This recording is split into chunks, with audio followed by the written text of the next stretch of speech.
Assalamualaikum warahmatullahi wabarakatuh. Alhamdulillahirabbil alamin. Wassalatu wassalamu ala Muhammadin nabiyil ummi wa ala alihi wa sahbihi ajma'in. Rabbana zidna ilma warzuqna fahma. Allahumma arinal haqqa haqqa warzuqna ittiba'ah wa arinal batila batila warzuqna ijtinabah. Allahumma allimna ma jahilna wa dhakkirna ma nasina minal Qur'an وادخلنا برحمتك في أهل القرآن الكريم آمين. Bapak-bapak, ibu-ibu, dan saudara-saudara sekalian yang saya hormati, baik yang berada di Masjid Syuhada Rawamangun maupun yang di tempat masing-masing yang mengikuti kajian ini melalui Zoom.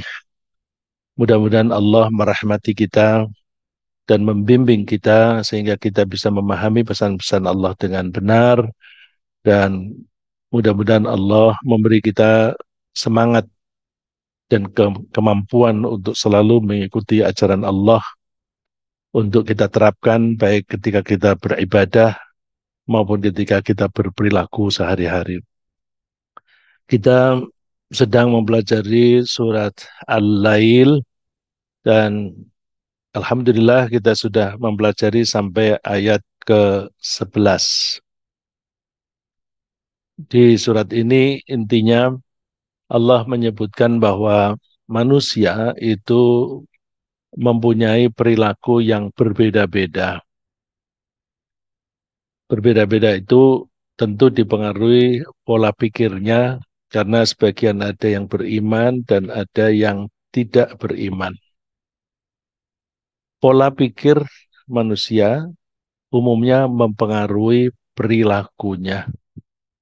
Maka kalau kita ingin melihat pola pikir seseorang, kita bisa mencoba membaca perilakunya, lalu kita telusuri, biasanya berkaitan dengan pola pikirnya. Oleh karena itu kita berusaha membangun pola pikir kita, apapun didasari keimanan kepada Allah. Kalau kita mendasari semua pola pikir kita dan perilaku kita atas keimanan, maka kita berusaha apapun yang kita lakukan itu konsisten dengan keimanan tadi. Atau bisa dikatakan apapun yang kita lakukan, apapun yang kita ucapkan itu bisa ditarik benang merah bersumber pada keimanan tadi. Tapi kalau orang yang tidak beriman, dia pedomannya bisa macam-macam, tapi bukan berpedoman pada ajaran Allah. Pedoman itu bisa bermacam-macam, maka mereka biasanya tidak bisa bersatu karena tidak mempunyai pedoman yang satu. Ada di antara mereka yang orientasinya uang, maka perilakunya hanya mengikuti uang. Asal ujung-ujungnya ada duit, dia lakukan. Ada yang orientasinya kesenangan, hawa nafsu, maka apapun yang dilakukan itu ujung-ujungnya atau upstreamnya itu hawa nafsu. Oleh karena itu, membangun keimanan itu penting. Dan kalau disebutkan oleh Allah bahwa perilaku kita berbeda-beda, pola pikir kita berbeda-beda, itu sebenarnya bawaan dari manusia. Manusia diberi oleh Allah kecerdasan, dan kecerdasan itu diberi oleh Allah kreativitas. Kreativitas itu penting supaya manusia bisa mengatasi masalah kehidupan sehari-hari yang tiap orang masalahnya berbeda-beda dan tiap waktu masalahnya berbeda-beda, maka solusinya mesti berbeda-beda. Oleh karena itu manusia dibekali dengan kreativitas. Tapi kreativitas ini kalau tidak terkendali, dalam hal ini tidak dikendalikan dengan keimanan, maka kreativitas itu menjadi liar. eh, Menjadi liar. Liar itu kata-kata negatif yang kadang-kadang oleh beberapa orang dipositifkan. Liar disebut liberal. Nah, liberal itu bebas. Tapi kalau kita mengacu kepada keimanan, ya apapun yang kita lakukan berdasarkan ketundukan kepada Allah. Nah, tunduk kepada Allah. Tunduk itu beda dengan bebas. Bebas, liberal, liar. Nah, oleh karena itu berpegang teguh pada keimanan itu penting. Tapi keimanan itu mesti ada bimbingan. Kalau tanpa bimbingan kita akan sulit menemukan keimanan itu sendiri. Hanya orang yang sangat cerdas dan mendapatkan bimbingan Allah bisa mendapatkan itu tanpa guru seperti Nabi Ibrahim. Nabi Ibrahim itu lahir di dalam keluarga musyrik, masyarakatnya musyrik, dia tidak punya guru, tapi dia bisa mendapatkan hidayah dari kecerdasannya dan sekaligus dibimbing oleh Allah mendapatkan taufik. Nah, kita mesti mencari bimbingan. Secara gampang kita membutuhkan guru, tapi guru itu sendiri juga harus mendapatkan bimbingan. Bimbingan yang baik adalah bimbingan dari sumbernya sendiri, yaitu dari Allah. Dan Allah berjanji akan selalu membimbing kita. Jadi, dengan berbagai cara Allah akan berusaha membimbing kita karena Allah mewajibkan dirinya sendiri untuk membimbing kita. Saya ulang, Allah itu Tuhan Maha Pencipta, tidak bisa diatur oleh siapapun. Dan siapapun tidak boleh mengatur Allah. Allah lah yang mengatur. Maka kalau Allah membuat ketentuan pada dirinya sendiri, itu Allah mewajibkan dirinya sendiri sebagaimana yang difirmankan oleh Allah, A'udzu billahi minasyaitonir rajim, inna alaina lal huda. Nah, inna alaina lal huda. Diterjemahkan biasanya, sesungguhnya kewajiban kamilah memberi petunjuk. Dari mana kata kewajiban ini? Kok ada kata wajib? Padahal di dalam kalimat bahasa Arabnya nggak ada tuh kata wajib. Inna alaina lal huda. Dalam bahasa Arab, preposisi kata depan atau yang disebut harful jar, huruf jar, itu kalau li berarti sesuatu yang menguntungkan atau yang menjadi milik. Kebalikannya, kalau preposisinya itu ala itu menjadi beban. Di sini Allah menggunakan kata depan ala. Dari kata depan ini kita menangkap ala ini adalah beban. Beban yang ditimpakan kepada Allah oleh Allah sendiri. Ya. Saya berikan contoh penggunaan kata li dan ala.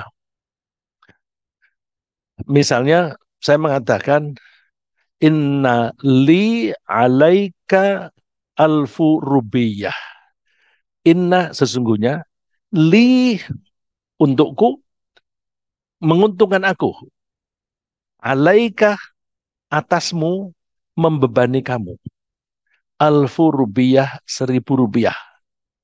Berarti kamu punya beban membayar aku 1.000 rupiah. Artinya sama dengan kamu punya utang aku loh ya 1.000 rupiah. Inna li alaika alfu rubiyah. Nah, sini Allah berfirman, inna alaina sesungguhnya wajib atas kami. Kami di sini Allah. Lal huda memberi petunjuk. Dan Allah meyakinkan kita bahwa Allah itu sungguh-sungguh ketika mewajibkan dirinya untuk memberi hidayah dengan ada dua penekanan, emphasis, atau bahasa Arabnya takkid, yang para santri biasanya menyederhanakan menjadi taukid. Takkid atau emphasis, penekanan, di sini ada dua. Satu, inna, sesungguhnya, lal huda adalah, kadang dibaca la, kadang-kadang li, tergantung berikutnya bunyinya apa. Sungguh, jadi la ini semacam lam kosam, lam sumpah. Jadi ada dua penekanan. Sesungguhnya betul-betul kewajiban kami memberi petunjuk. Apa memang iya begitu? Nyatanya banyak orang kafir, banyak orang sesat. Kok Allah mengatakan wajib? Apakah Allah tidak melakukan, tidak melaksanakan kewajibannya? Bukan begitu. Allah itu selalu membimbing orangnya yang seringkali tidak mau. Ya, seringkali tidak mau. Bukannya Allah tidak membimbing, Allah membimbing dengan berbagai cara. Caranya itu bermacam-macam. Ada kalanya em, misalnya orang yang tidak, yang dilahirkan di keluarga tidak beriman, nanti jalan-jalan, atau bahkan sekarang ini buka YouTube, nanti tidak sengaja ada orang sholat, tidak sengaja ada dialog mengenai ketuhanan. Itu cara Allah memberi petunjuk yang kita menganggapnya tidak sengaja. Sebenarnya oleh Allah itu sengaja. Kadang-kadang Allah memberi petunjuk itu dengan menunjukkan kejadian. Kejadian misalnya, Allah mau menunjukkan bahwa riba itu tidak baik ya. Yang baik itu transaksi syar'i. Terus cara Allah menunjukkan itu, diberi kita krisis moneter tahun 1997-98. Setiap hari itu terjadi bleeding. Nggak tahu tuh orang perbankan menyebutnya bleeding dari kata pendarahan. Ini nggak ada Pak yang orang perbankan, siapa Pak Aldi. Ya, setiap hari setiap bank itu rugi, dan secara kolektif kerugiannya sehari itu bisa triliunan. Yang tidak rugi hanya satu, yaitu bank muamalat. Bisa dicek kembali. Kenapa? Karena melaksanakan prinsip-prinsip syar'i. Nah, ini kan salah satu cara Allah menunjukkan, lihat nih, cara yang saya bimbingkan kepada kalian adalah cara yang paling baik. Ini bank ini tangguh, tidak mengalami kerugian karena menggunakan prinsip syar'i. Nah, orang-orang jadi melihat, tapi apakah orang-orang itu menjadi beriman? Belum tentu. Bank-bank lain, tidak hanya bank pemerintah, banknya milik non-Muslim pun buka cabang syariah. Nah, itu kan salah satu cara Allah memberi petunjuk. Jadi dari waktu ke waktu Allah selalu memberi petunjuk. Cuma kita ini ngeh atau tidak, tahu atau tidak. Maka kita mesti selalu mengasah kecerdasan kita, mengasah atau paling tidak menjaga deh kesensitifan, nah, menjaga kesensitifan perasaan kita, insting kita. Ya, karena bayi itu dilahirkan diberi kecerdasan yang sensitif. Ya, coba perhatikan, semua anak-anak itu kreatif, mau mengembangkan kreativitasnya. Kalau kita ajak bertamu, anak itu akan berusaha pegang ini, pegang itu. Yang orang menganggap anak ini nakal, kadang-kadang jatuh. Enggak, itu sebenarnya dia mengembangkan kreativitasnya. Ini apa sih? Untuk apa sih? Dibeginikan bagaimana? Dan sebagainya. Tapi orang dewasa salah paham, dianggap nakal. Enggak, itu anak yang biasanya dianggap nakal oleh orang dewasa, itu kadang kecerdasannya tinggi. Tapi pendidikan kita Saya pernah memperhatikan ada orang tua yang anak itu bergerak gini, nggak boleh bergerak gini. Oh itu nggak boleh, itu nggak boleh. Jadi kebebasan anak dalam mengembangkan kreativitasnya dibatasi, batasi, batasi, batasi. Ketika kita sekolah, kita kuliah juga dibatasi. Misalnya menemukan sesuatu eh, apa teori begitu. Kalau teori itu tidak sesuai dengan apa yang diajarkan oleh gurunya atau tidak sesuai dengan buku yang dibaca, dianggap salah. Padahal itu seringkali benar. Maka kadang-kadang orang mengatakan kreativitas itu contohnya suatu solusi yang out of the box. Out of the box. Jadi seolah-olah pikiran kita itu dikerangkeng di dalam kotak. Dikerangkeng dalam kotak. Kalau ada orang pikirannya keluar dari situ, dianggap nyeleneh. Ya, out of the box. Nah ini saya ingin meyakinkan saja bahwa Allah itu selalu berusaha untuk memberi hidayah kepada kita. Caranya itu berbagai cara, beribu-ribu cara, cuma kita itu ngeh atau tidak. Ya, kadang-kadang kita tuh mempunyai keinginan, terus gagal. Kita mengatakan gagal. Nah, salahnya sih mengatakan gagal. Kalau kita mengatakan gagal itu kan negatif. Kita bisa mengatakan, oh Allah memberi aku pengarahan. Bukan itu yang baik untuk saya cita-citakan, tapi Allah memilihkan yang lain. Seorang cita-citanya kepengen jadi dokter. Tapi ada liku-liku, ada kesulitan ekonomi dalam keluarga. Sudah jadi sarjana kedokteran. Tapi dokter itu kan tidak boleh praktek kalau belum mengambil profesi. Terus mengambil profesi, nggak punya duit. Orang tuanya tidak bisa makan kalau tidak dibantu oleh anak-anak. Banting setir dia. Banting setir dia mengambil kuliah yang kemungkinan mendapatkan uang lebih cepat daripada jadi dokter. Zaman itu ya. Zaman itu tuh orang menganggap bahwa dokter itu kaya. Tapi zaman sekarang dokter itu justru bisa dokter spesialis gajinya di bawah UMR itu bisa terjadi ya. Itu jadi image-nya beda. Nah, itu dia berganti haluan ambil kuliah manajemen dalam waktu singkat, jadi dia bisa memamerkan dirinya kepada calon pemberi kerja bahwa saya Master in Business Administration MBA. Dapat penghasilan banyak, orang tua dan keluarganya itu bisa menjadi makmur, bahkan bisa mendirikan madrasah. Alhamdulillah. Nah, itu jadi kalau kita misalnya mencoba mengejar cita-cita, kok ada halangan-halangan, jangan buru-buru mengatakan bahwa kita gagal. Itu ada kemungkinan Allah memberikan pengarahan. Bukan itu yang baik untuk kamu. Aku arahkan pada yang lain. Ya. Kemudian bukti bahwa Allah itu selalu memberi bimbingan kepada kita. Mulai dari awal. Ya.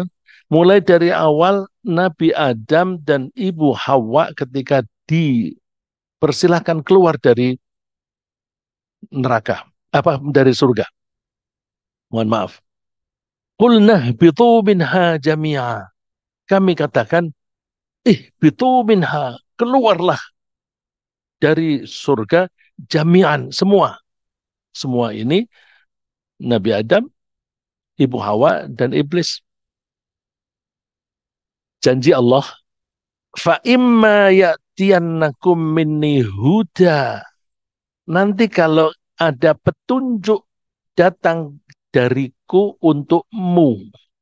Jadi mulai dari awal Allah sudah menjanjikan aku akan membimbing kamu ya. Nah, kalau sudah saya sodorkan, Faman tabi'a hudaya fala khaufun 'alaihim wala hum yahzanun. Siapa yang mau mengikuti bimbinganku, maka dia akan merasakan bahagia yang ditandai dengan tidak ada rasa takut dan tidak ada sedih. Tidak ada takut dan tidak ada sedih ini indikasi utama ketika seseorang itu berada di surga. Di surga nggak ada kekurangan apa-apa. Apapun yang dibutuhkan bisa didatangkan. Ya, ya instan langsung diantar. Karena di surga itu ada anak-anak yang bertugas untuk memberi pelayanan. Nah, anak-anak yang meninggal di usia anak-anak, meskipun dia anaknya orang kafir, mereka itu akan masuk dan tinggal di surga. Dan mereka selamanya menjadi anak-anak. Nah, dunia anak-anak itu kan menyenangkan. Nah, menyenangkan antara lain mereka memberi pelayanan itu senang. Ya. Jangan dikira memberi pelayanan itu selalu menyengsarakan. Bahwa kalau ada seorang yang terhormat berada di sini, nanti kan yang berusaha mengambilkan air kan berebut itu. Aku saja yang ambil, aku saja. Terus membutuhkan apa? Kita berebut untuk memberi pelayanan. Nah, jadi anak-anak itu melayani dengan senang hati. Nah, kebutuhannya apapun terpenuhi dan tidak ada yang kurang. Oleh karena itu, tidak ada ketakutan dan tidak ada kesedihan. Artinya hatinya tentram. Nah, ini bisa berarti dunia dan akhirat. Karena fala khaufun 'alaihim wa lahum yahzanun di sini tidak disebutkan di dunia atau di akhirat. Di dunia pun tidak perlu merasa takut dan sedih, apalagi di akhirat. Jadi, kalau begitu, siapa yang mau mengikuti petunjukku, maka dia akan hidup tentram, damai, bahagia, baik di dunia maupun di akhirat. Nah, orang di dunia ini kan banyak sekali kejadian-kejadian yang membuat sedih. Misalnya mempunyai anak satu-satunya, kemudian dididik, dibimbing supaya menjadi sarjana yang handal, yang cerdas, yang pandai, yang macam-macam deh, ideal. Gitu. Terus dibiayai dan diatur supaya anak ini menjadi pinter. Begitu jadi sarjana, wisuda, pulang dari wisuda mati, meninggal. Mungkin karena kecelakaan. Sedih apa enggak? Tergantung orang itu mengikuti petunjuk Allah atau tidak. Kalau dia menganggap bahwa, waduh, ini satu-satunya anakku, satu-satunya yang aku harapkan ketika aku di hari tua, aku bisa numpang hidup pada dia. Jadi orang ini merawat dan mendidik anak dianggap sebagai investasi. Investasi tenaga dan uang untuk mendidik anak supaya nanti di hari tua dia kaya dan menyantuni saya. Kalau dia niatnya investasi, begitu anak itu mati, pikirannya apa? Rugi. Wah, rugi aku. Biaya yang sudah saya keluarkan sudah puluhan miliar. Waktuku habis untuk itu. Mati. Jadi, sedih apa takut itu? Dua-duanya. Sedih kehilangan anak yang dicintai, yang disayangi. Takut. Masa depan, aku ikut siapa? Orang semacam itu bertentangan dengan ini. Ini kan fala khaufun 'alaihim walahum yahzanun. Coba kalau orang yang beriman. Orang beriman itu beranggapan la yukallifullahu nafsan illa ma'ataha. Allah itu tidak memberi kita tugas kecuali sesuai dengan apa yang diberikan oleh Allah kepada kita. Saya ulang, Allah tidak memberi tugas kecuali sesuai dengan apa yang Allah berikan kepada kita. Kalau Allah memberi kita kemampuan berdiri, maka Allah menugasi kita sholat berdiri. Kalau tidak diberi kemampuan berdiri, Allah tidak akan menuruh kita sholat berdiri. Duduk aja, duduk saja. Jadi Allah tidak pernah memaksa di atas kapasitas seseorang. Ya. Allah kalau tidak memberi uang yang cukup untuk pergi haji kepada seseorang, orang itu tidak ditugasi pergi haji. Sampai mati belum pernah haji, dosa enggak? Enggak, enggak, karena Allah tidak memberi. Nah, kalau Allah memberi kita anak, itu artinya tugas. Jangan diartikan investasi. Itu tugas. Tugasnya apa?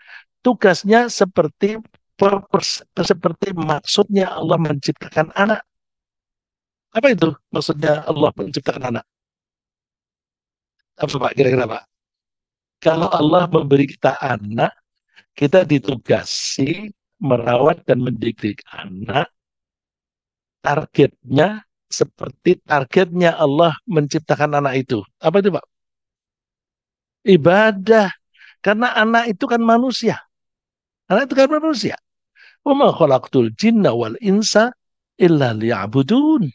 Aku tidak menciptakan jin maupun manusia kecuali satu aja tugasnya, mengabdi kepadaku. Nah, karena anak ini kelak ketika balik ditugasi beribadah, saya harus mendidik dia menjadi seseorang hamba yang beribadah, yang mengabdi kepada Allah. Aku kepengen dia jadi dokter, boleh aja. Tapi pengabdi kepada Allah yang dokter. Bukan dokter yang soleh. Menjadi anak yang soleh sebagai dokter. Kita terbalik. Kita didik anak kita soleh, apa jadi dokter, jadi insinyur yang soleh. Terbalik. Tugas kita itu mendidik anak supaya menjadi soleh. Apa gunanya anak itu sukses, kaya raya, tapi pelit? Oh, itu malah sakit hati itu. Anak dididik sampai dia itu pinter. Kemudian dia karirnya bagus, kaya raya. Tapi saya tidak pernah dikasih duit. Oh, itu dia menganggap anaknya pelit lah, tidak tahu diri, tidak mau membayar jasa. Sedih. Jadi keadaannya kaya tapi malah susah. Ya, karena apa? Terbalik atau malah tidak dilaksanakan tugas utamanya. Nah, jadi ketika ada anak, kita menangkapnya ini tugas nih. Kalau itu tugas dari Allah, maka apapun yang kita lakukan, apapun yang kita keluarkan biayanya, itu ada pahalanya. Bandingkan kalau niatnya investasi untuk masa depan saya. Apa yang dikeluarkan itu dengan harapan namanya investasi kan yang dikeluarkan sekarang nanti mendapatkan return kembalian yang lebih besar. Itu investasi. Tapi kalau tugas, ya udah tugasku ini butuh biaya berapa? Ya karena itu tugas, maka berapapun biaya asal aku bisa melaksanakan tugas saya keluarkan. Jadi apapun yang dilakukan oleh orang tua, biaya berapapun yang diberikan untuk anak ini, semuanya menghasilkan pahala. Terus kalau anak itu mati gimana? Tugas saya selesai. Jadi begitu anak mati, ya udah, aku diberi anak, berarti aku diberi tugas. Sekarang anakku dipanggil oleh Allah, artinya tugas saya selesai. Coba beban mentalnya besaran mana? Ya? Yang satu menganggap, aduh rugi aku sudah mengeluarkan biaya banyak, banyak pengorbanan, tapi mati. Yang satu Ya, memang aku mengeluarkan biaya banyak, tapi itu kan tugas. Kalau dia sudah tidak ada, berarti tugas saya selesai. Ada beban mental nggak? Nggak ada. Jadi kalau kita mengikuti keimanan kepada Allah, hidup ini tidak perlu takut dan tidak perlu sedih. Fala khaufun alaihim walahum yahzanun. Ya kita ini milik Allah, kita akan kembali kepada Allah. Anak juga milik Allah dan kembali kepada Allah. Inna lillahi wa inna ilaihi raji'un. Suka-suka Allah. Terus ridho kita kepada keputusan Allah. Ridho kepada keputusan Allah itu rukun iman yang keenam. Nah, di dunia saja merasakan ketentraman hati, apalagi besok di akhirat. Jadi kalau Allah memberi hidayah kepada kita, kita langsung tangkap. Oke, saya pakai itu. Ya, kalau tidak, kita sendiri yang rugi. Terus, ketika Allah memberi kita hidayah, hidayah itu bermacam-macam. Hidayah itu ada yang langsung diberikan oleh Allah langsung ke jiwa kita. Pikiran kita merasa cocok dengan ajaran Allah, dengan bimbingan Allah, dengan pengarahan Allah. Cocok, wah cocok aku. Hati kita bisa menerima, ya itu sejalan dengan apa yang saya inginkan. Jadi ada rasa kecocokan dalam pola pikir, dalam perasaan, dan sebagainya. Kecocokan itu adalah hidayah yang terjemahannya taufik. Ya. Terjemahan dalam bahasa Inggris, dalam bahasa Arab, hidayah yang langsung dari Allah diberikan kepada kita, langsung masuk ke pikiran kita dan hati, perasaan kita, itu namanya taufik. Hidayah yang seperti inilah yang kita cari setiap hari. Ya. Bukankah kita sudah Muslim? Bukankah kita mengaku sudah beriman? Tapi setiap hari kita mohon, ihdinas siratal mustaqim. Berilah kami petunjuk ke jalan yang lurus. Masih minta petunjuk. Loh, kan kamu sudah Islam, ngapain minta hidayah? Aku minta hidayah, bimbingan yang langsung ke pikiran dan hati saya. Karena kalau tidak ada bimbingan itu, nanti ada perintah dari Allah, kita merasa berat. Karena merasa tidak cocok. Waduh, gara-gara ini aku jadi harus melaksanakan ini, itu, dan sebagainya. Rasa keberatan itu tidak bahagia. Nah, sebelum kita mendapatkan itu, kita mesti mendapatkan pengarahan dulu. Pengarahan misalnya, Allah itu Tuhan satu-satunya. Nah, pikiran kita cocok nggak? Informasi bahwa Tuhan itu satu. Qul huwallahu ahad. Allah itu satu. Tapi cocok nggak dengan pikiran? Nah, kalau pola pikirnya itu diputer-puter satu, tapi sebenarnya di dalamnya itu ada tiga komponen. Tiga, tapi satu. Nah, akalku nggak bisa nerima itu. Tiga kok satu. Satu ya satu. Nggak bisa. Nah, itu kita merasa cocok ini. Qul huwallahu ahad. Cocok. Kenapa? Kalau ada Tuhan dua, dua saja. Nanti Tuhan itu kan berkuasa. Kalau berkuasa bisa menciptakan kreasinya. Tuhan satu menciptakan sesuatu, Tuhan dua menciptakan sesuatu. Ini nanti mereka akan bertanding siapa yang lebih kuat. Yang satu kepingin hujan, yang satu jangan. Ayo kuat-kuatan. Hancur alam raya ini. Hancur. Jadi nggak masuk akal kalau ada Tuhan lebih dari satu. Nggak masuk akal. Nah, merasa cocok dengan Qul huwallahu ahad, rasa cocoknya itu namanya taufik.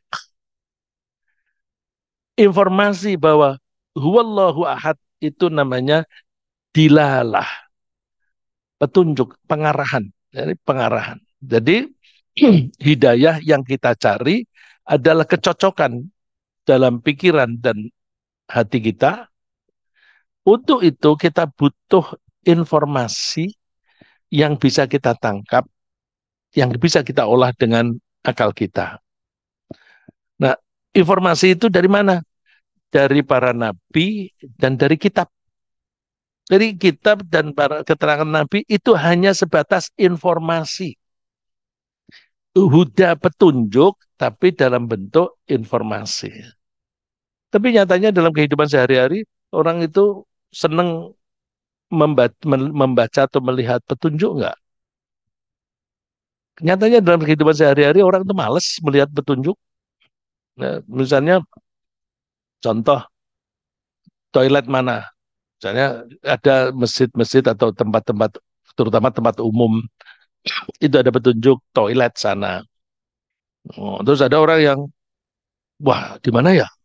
Ke sana kali. Tidak mau membaca tulisan-tulisan itu. Lalu bingung. Terus karena bingung baru tanya. Tanya itu kan informasi lagi. Tapi simbol-simbol tulisan atau simbol panah begitu itu nggak dibaca. Contoh yang saya sering kali tanya, saya lupa apakah saya pernah bertanya di sini. Coba bapak-bapak, ibu-ibu, kalau ada petunjuk arah Monas ke kanan, misalnya, atau em, Cililitan ke kiri, terus ada petunjuk Museum Nasional ke kanan. Jadi kanan ada Monas, ada Museum Nasional yang kita sering menyebut Museum Gajah. Coba saya tanya, yang mengatakan Monas ke kanan atau Jalan Tamrin ke kanan, warnanya apa? Merah, biru, hijau, kuning. Apa itu warnanya? Apa? Biru, biru. Kalau uh, Museum Nasional, warnanya apa? Merah, merah, coklat. Ini yang mana ini? Dah, merah, coklat. Berarti kan kita tuh kurang kurang cermat memperhatikan itu. Kalau menunjukkan jalan Tamrin, warnanya biru apa hijau? Hijau. Hijau. Tapi kalau kita menjawab yang lain, berarti kan kurang memperhatikan. Hmm. Kalau monumen apa sih museum nasional itu tempat budaya. Itu warnanya coklat, coklat. Itu saya hanya mau sekedar menunjukkan bahwa simbol-simbol tanda-tanda petunjuk itu kan petunjuk. Itu kita nggak peduli. Padahal kita jalan aja tuh wah, kelihatan itu karena cukup tinggi dan besar. Bagaimana kalau petunjuknya itu berupa buku Al-Quran? Buku Al-Quran, siapa yang peduli? Nggak mau buka. Wong yang sudah jelas, tinggal nggak usah buka-buka, udah kelihatan, itu aja nggak dilihat. Apalagi Quran. Maka Rasulullah itu mengeluh dan disebutkan di dalam Al-Quran, wa qala ar-rasulu ya Rabbi inna qaumi ittakhadhu hadzal Qur'ana mahjura. Rasul berkata, Tuhan, kaumku tidak mau menyapa Al-Quran. Kaumku tidak mau menyapa Al-Quran. Tidak mau menyapa. Menyapa itu kan bertingkat-tingkat. Yang paling parah tidak punya buku Quran di rumah. Terus ada beli tapi 10 tahun masih tetap baru, nggak pernah dibuka. Atau dibaca, tapi hanya dibaca. Tidak pernah berusaha memahami apa artinya. Jadi, oh kalau itu warnanya coklat artinya apa? Oh itu tempat budaya. Itu kan mencoba memahami. Nah, kita selama ini, oh, warnanya apa ya? nggak peduli warnanya apa, karena tidak berusaha mengetahui maknanya itu apa. Apalagi Al-Quran. Ya, jadi mohon maaf kalau ada yang tersinggung. Ya, namanya pengajian itu memang mencari ketersinggungan. Ya, saya tidak boleh menyinggung orang. Tapi kalau ada orang merasa tersinggung, itu bagus. Ya, kalau saya berusaha menyinggung seseorang, itu hatinya yang ada penyakit. Ya, tapi kalau saya mengatakan begini kan umum begini, terus waduh, aku tersinggung. Makin banyak tersinggung, makin baik. Karena apa? Merasa tersinggung itu berarti kita merasa ada yang salah dariku. Mengetahui ada yang salah itu penting. Karena kalau kita tidak bisa mengidentifikasikan kesalahan kita sendiri, kita tidak akan bisa bikin koreksi. Kita tidak akan bisa bikin koreksi kalau kita tidak mengenali kesalahan kita. Ya, seperti misalnya contohnya krisis moneter. Ada yang mengajak kita mesti tobat nasional karena krisis moneter ini kesalahan kita sendiri. Terus ada yang bilang, enggak, tidak perlu tobat nasional. Ini krisis regional. Di Jepang, di Korea, semuanya juga mengalami krisis. Jadi bukan kita sendiri, yaitu ya karena apa namanya alamiah aja. Itu karena tidak bisa mengidentifikasi kesalahannya sendiri. Kenapa nggak bisa mengidentifikasi kesalahan sendiri? Karena kesalahan itu adalah perilaku dia yang menurut dia menyenangkan. Apa itu? Korupsi. Korupsi yang besar-besaran, kalau jangankan duitnya sendiri, duit utang saja dalam bentuk dolar dikorupsi. Akhirnya proyek-proyek itu tidak bisa berfungsi seperti yang direncanakan. Yang direncanakan bangunan itu atau fasilitas itu nanti bisa mengenerate, bisa mendorong pertumbuhan ekonomi. Kalau pertumbuhan ekonomi bagus, maka pajaknya akan lebih banyak. Hasil pajak itu bisa dipakai untuk membayar utang. Tapi kalau itu dikorupsi, nggak bisa bayar utang. Akhirnya kita krisis. Nah, kita tidak mau mengakui itu kesalahan karena ya kita mendapatkan kesenangan di situ, ya. Oleh karena itu, ini mohon maaf, saya belum menjelaskan ini. Ketika Allah memberi kita pengarahan, pengarahan itu berupa informasi. Informasi tidak bisa kita tangkap kalau kita tidak punya receiver. Saya menyebut receiver, radio itu bisanya menangkap suara, itu harus ada receivernya. Ada informasi kalau kita tidak punya receiver ya nggak bisa nerima. Misalnya orang berbicara, memberikan informasi yang menarik, tapi saya tuli, nggak bisa masuk. Saya tidak bisa menerima pesan itu. Nah, Allah tuh mempersiapkan sarana-sarana, alat-alat yang menjadi receiver, yang bisa menjadi penangkap informasi itu. Apa itu? Indra dan akal. Ya. ثم سواه ونفخ فيه من روحه وجعل لكم السمع والأبصار والأفئدة. Kemudian Allah itu menyempurnakan penciptaan manusia di dalam kandungan ibunya. Kemudian Allah meniupkan roh di dalam bayi itu. Dan Allah menjadikan atau menciptakan pendengaran, penglihatan pada manusia itu. Di sini yang disimpulkan dua, yang disebutkan dua, as-sam'a wal absor, penglihatan dan pendengaran. Itu mewakili semua indera. Jadi Allah memberi manusia indera supaya indera itu bisa menangkap informasi dari luar. Ditambah lagi afidah. Afidah itu seringkali diterjemahkan sebagai kalau di sini diartikan hati. Afidah kalau kita perhatikan di dalam Al-Quran artinya sama dengan kolbu. Kolbu dalam Al-Quran itu tidak diartikan secara harfiah biologis jantung. Memang kolbu itu secara biologis artinya jantung. Tetapi kolbu itu lebih ke fungsi. Dari mana kita tahu? Kalau kita mau menerjemahkan kata kolbu dari Al-Quran, kita cek semua kata kolbu yang ada di dalam Al-Quran. Kita perhatikan, ayat ini menyebut kolbu, ini menyebut kolbu. Artinya apa? Ada salah satu kolbu itu fungsi berpikir. Afalam yasiru fil ardi falahum qulubu yaqiluna biha. Apakah mereka itu tidak jalan-jalan di muka bumi dan mereka mempunyai kolbu untuk berpikir?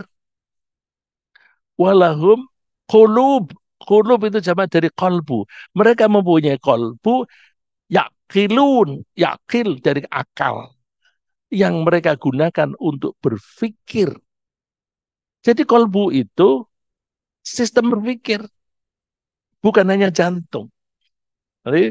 Nah, di ayat yang lain, kolbu itu disebut afidah. Afidah itu jamak dari fuad. Fuad. Kadang-kadang orang menyebutnya hati nurani.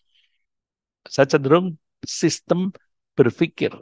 Nah, kalau sistem berpikir itu melibatkan semuanya. Sistem, yang namanya sistem itu satu dengan yang lain itu berkaitan. Termasuk otak secara biologis.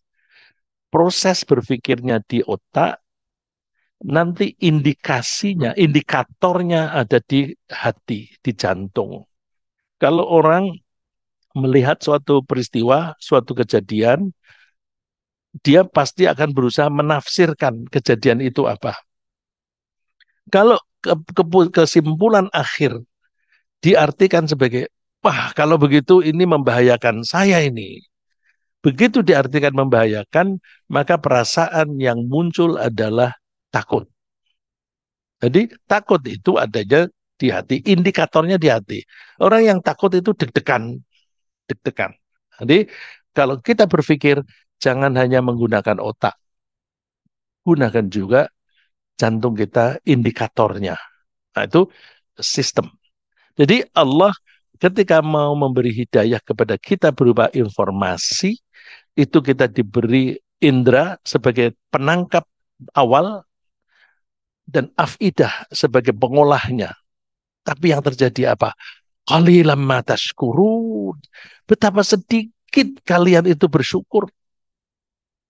Kalian tidak bersyukur. Bersyukur itu gimana sih? Bersyukur itu memanfaatkan pemberian Allah sebagaimana mestinya. Mata dan indera yang lain itu digunakan untuk melihat hal-hal yang bisa kita serap untuk dipelajari. Tapi ada orang yang menyelewengkan. Mata dipakai untuk melihat aurat yang dilarang. Itu namanya penyelewengan. Telinga untuk mendengarkan pesan-pesan dari Allah, tapi dipakai untuk mendengarkan yang aneh-aneh, yang macam-macam. Nah, itu menyelewengkan. Nah, itu tidak bersyukur. Kemudian kita juga diberi insting, seperti kata Nabi Musa. Terus Allah menugasi para utusan. Utusan itu silih berganti.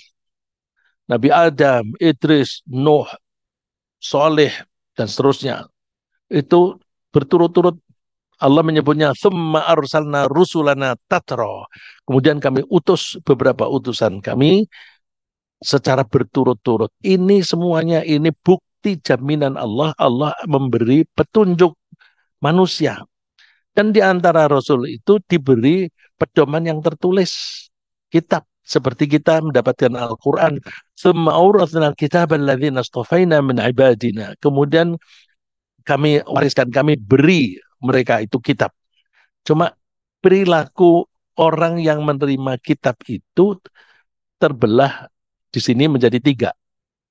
Faminhum dzalimun li nafsihi, ada yang tidak mau memakainya, dia zalim pada diri sendiri, mengingkarinya. Wa minhum muqtasid, ada yang perilakunya sedang-sedang aja.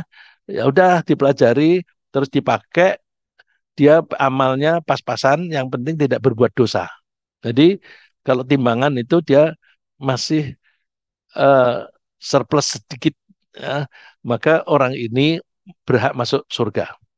Wa minhum sabiqum bil khairat, ada orang yang excellent, berusaha untuk mendahului yang lain dalam kebaikan. Nah, ini yang karena excellent dalam keimanan, maka mereka mendapatkan fasilitas yang excellent juga VVIP di surga. Nah, kalau kita mau mempercayai pedoman-pedoman atau eh, pengarahan-pengarahan dari Allah, maka secara bertahap kita dari hari ke hari keimanan kita akan bertambah dan bertambah. Ya, sebagaimana difirmankan oleh Allah, "Walladzina tadau zadahum hudaw wa atahum taqwahum." Orang yang mau mempunyai mental terbuka, tada itu bersedia diberi pengarahan. Kalau orang itu bersedia diberi pengarahan, maka Allah akan memberi hidayah tambah lagi, tambah lagi. Dan mudah-mudahan kita termasuk yang di sini, bahwa kita mau datang ke pengajian, mau mendengarkan meskipun dari jauh, itu indikasi bahwa kita bersedia diberi petunjuk oleh Allah. Saya kira sementara demikian, mudah-mudahan apa yang kita bahas pagi ini makin mendorong kita untuk mencari dan memahami petunjuk-petunjuk dari Allah. Bila ada pertanyaan, silakan.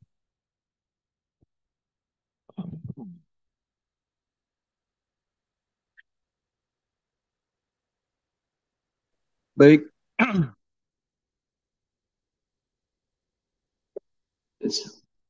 baik, jazakallah khairan katsiran kepada guru kita, Bapak Ustaz Reza Abdullah, yang semoga Allah berikan perlindungan kepadanya dan apa yang beliau sampaikan menjadi ilmu yang bermanfaat bagi kita dunia dan akhirat.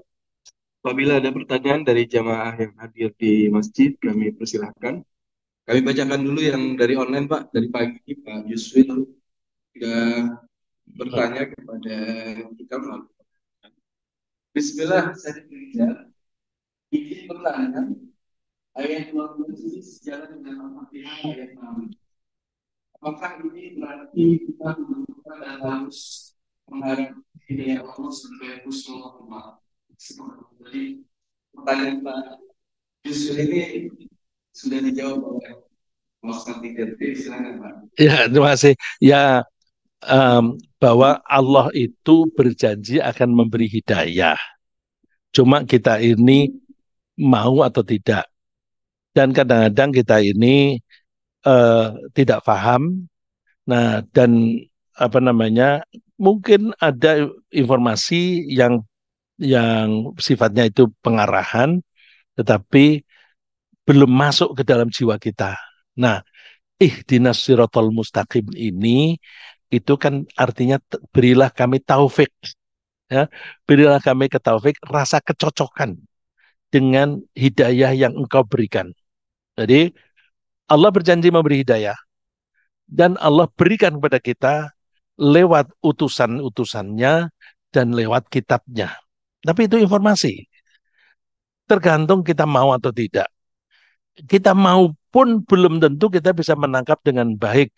Oleh karena itu kita mengharapkan Allah membimbing kita supaya kita bisa memahami itu, meresapinya sampai kita melaksanakannya. Sampai kapan? Sampai mati. Kita kan sholat, tugas kita kan sampai akhir hayat. Kita tidak mampu berdiri, tidak mau duduk, tidak mampu duduk pun sambil tiduran kita suruh sholat. Sholat itu satu-satunya ibadah yang tidak boleh ditawar dalam keadaan apapun sepanjang akal masih sehat. Kalau gila tidak ada kewajiban. Tapi selama badan boleh sakit macam-macam, tapi kalau akal sehat masih tetap wajib sampai akhir hayat. Jadi terus meski ya kita berharap di tengah-tengah sholat begitu terus kita dipanggil oleh Allah meninggal dunia. Nah, itu husnul khotimah, ya.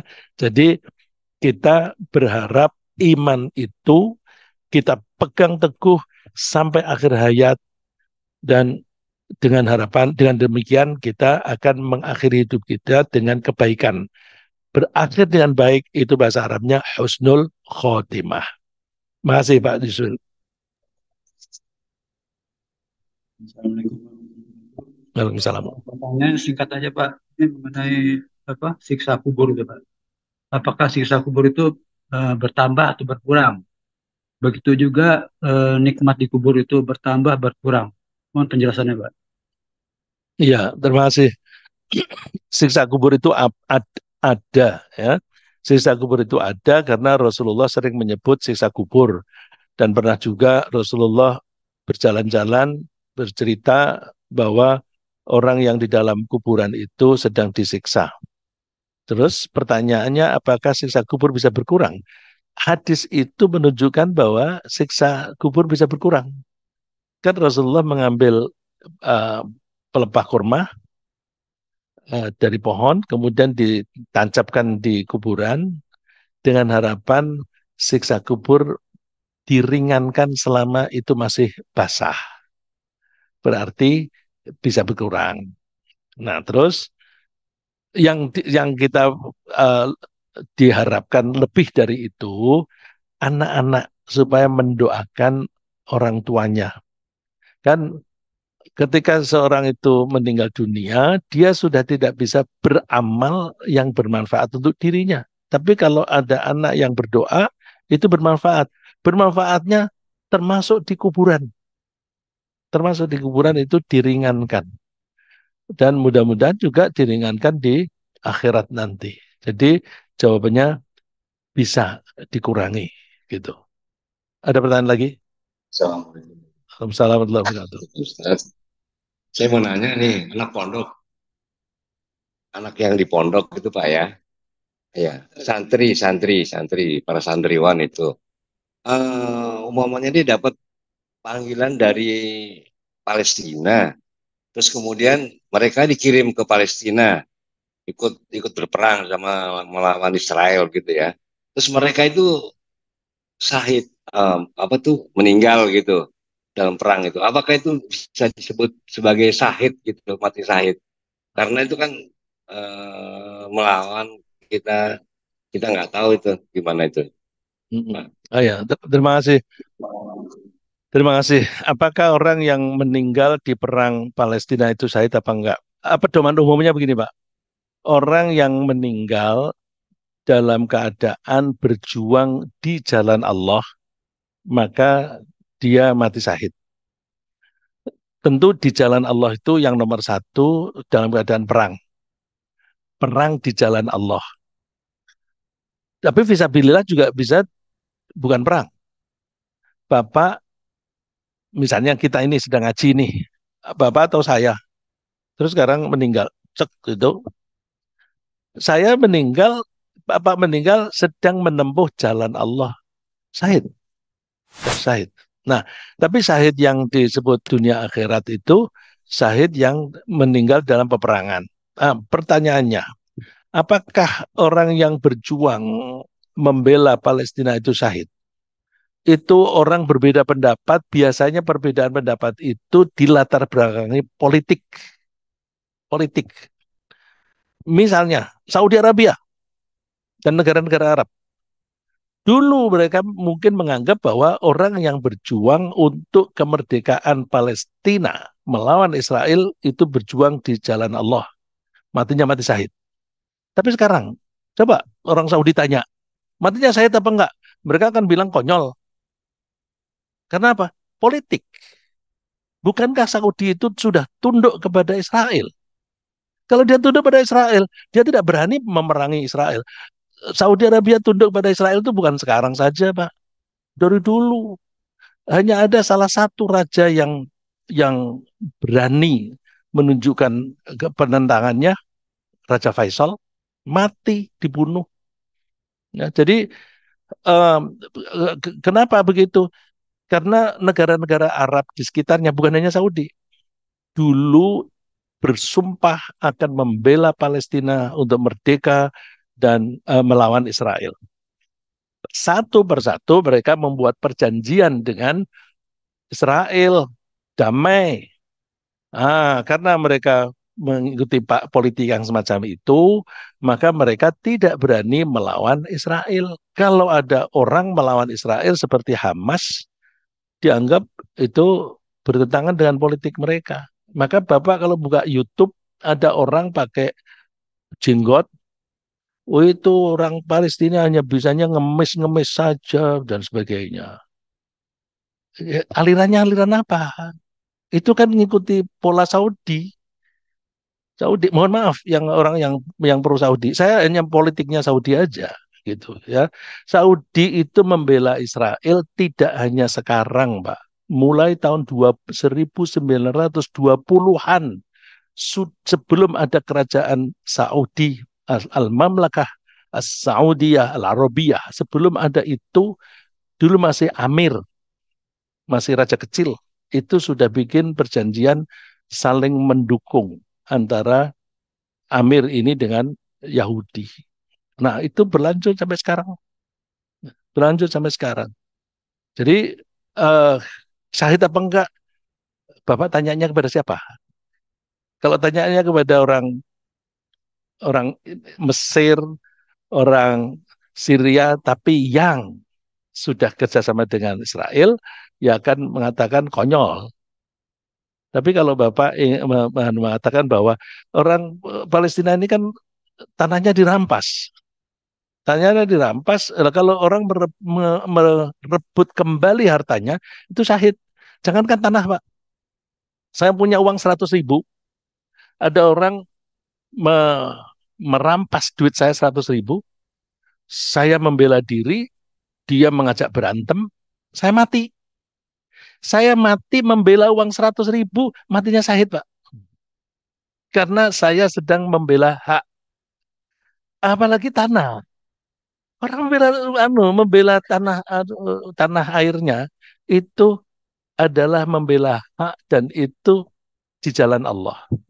Ya, jadi kalau nggak pakai pedoman itu dan niatnya tidak salah ya Pak, niatnya tidak salah maka matinya syahid. Tapi kalau ada orang Indonesia bergabung dengan Palestina karena apa? Kepengen dapat duit karena ada sumbangan dari sana sini terus dapat duit, jadi dia ikut berperang karena duit. Nah, matinya bukan syahid Pak, konyol. Ya, jadi tergantung Pak. Ya, tergantung. Jangankan perang di Palestina, ada orang perang bergabung dengan Rasulullah Sallallahu Alaihi Wasallam meninggal. Rasulullah dilapori, Rasulullah si Fulan itu meninggal. Jawabannya Rasulullah apa? Masuk neraka dia. Rasulullah tidak melihat, ya tapi namanya Rasul. Masuk neraka dia. Para sahabat penasaran. Loh, Rasulullah dia mati dalam perang. Iya, masuk neraka. Dicek ternyata dia itu terluka parah, dia tidak tahan, lalu terus dia menusuk dirinya sendiri. Matinya bunuh diri. Oh, karena ini ya, bukan syahid, neraka. Jadi jawabannya tidak pasti, lihat kasus per kasus, Pak. Ya, mudah-mudahan saya sudah menjawab. Ya, terima kasih. Baik, Pak Ustadz, izin bertanya, Pak Ustadz. Allah yang memberikan petunjuk, sementara kita sebagai manusia hanya mengajak, memberikan informasi, Pak Ustadz. Nah, contoh kasus misalnya kita mengajak keluarga, entah adik, kakak, atau anak gitu kan ya, untuk ke jalan Allah. Sejauh mana ajakan kita, Pak Ustadz? Apakah misalnya dalam satu posisi kita sudah sangat frustasi, akhirnya berhenti, sudah tidak perlu kita ajak lagi, atau seperti apa, Pak Ustadz? Eh, eh, anu, kita tidak boleh frustasi, tidak boleh putus asa. Jadi tetap, tapi dengan berbagai cara ya. Jadi cara itu tergantung kreativitas kita. Ada kalanya seseorang itu nurut kalau dikerasi. Ada kalanya dia nurut kalau dilemah lembuti. Jadi metode itu um, dalilnya mana? Wa'mur ahlaka bis solati wastobir alaiha. Anjurkanlah keluargamu untuk sholat. Itu kan dakwah. Wastobir, dan tekunilah itu. Tekunilah itu. Jadi tekun dalam berdakwah, dan ahli itu keluarga. Apakah itu anak atau suami atau istri atau bahkan bapak. Itu kita anjurannya sabar. Lah sabar itu ada batasnya nggak? Batasnya mati. Batasnya mati. Jadi kalau pertanyaannya ada batasnya nggak? Ya, ya ada, tapi mati. Kalau di luar kematian tidak ada batasnya. Mudah-mudahan saya sudah menjawab. Ya. Cukup, terima kasih. Mudah-mudahan apa yang kita bahas ini mendorong kita untuk menyambut hidayah dari Allah, karena Allah selalu membimbing kita dengan pengarahan-pengarahan, dengan kejadian peristiwa-peristiwa yang saya tadi contohkan, krisis moneter, itu salah satu cara Allah memberi petunjuk bahwa kita diberi pemimpin yang tidak adil, itu juga petunjuk bagi kita. Ya, petunjuk bahwa ini loh, kalau ada pemimpin yang tidak adil, akibatnya seperti ini, maka apa yang harus kamu lakukan? Ya, jadi kita selalu menangkap kejadian demi kejadian, meskipun kita menganggap itu baik atau buruk, kita menganggap baik atau buruk itu sesuaikah atau tidak dengan selera kita. Itu semua adalah petunjuk dari Allah, dan kita berusaha menerjemahkan apa ini maksudnya. Jadi kalau misalnya ada pemimpin yang tidak adil, mohon maaf, saya mengatakan pemimpin tidak adil itu karena ada kelompok tertentu yang kalau melakukan pelanggaran diambil secara hukum, ada kelompok yang tidak diproses, itu berarti tidak adil. Nah, kalau tidak adil, itu berarti bertentangan dengan bimbingan Allah, dan apa yang akan terjadi, itu adalah pelajaran bagi kita, supaya kita tidak memilih pemimpin yang tidak adil. Mudah-mudahan keimanan ini kita pegang terus sampai akhir hayat, sehingga kapanpun Allah memanggil kita, kita akan mengakhiri hidup kita dalam keadaan iman dan dengan husnul khotimah. Amin. Subhanakallahumma wa bihamdika asyhadu an la ilaha anta astaghfiruka wa atubu ilaik. Assalamualaikum warahmatullahi wabarakatuh. Waalaikumsalam warahmatullahi wabarakatuh. Terima kasih Pak Rizal. Terima kasih Ustaz. Assalamualaikum. Jazakallah khair Ustaz. Waalaikumsalam. Terima kasih Pak Rizal dan Mohon pamit.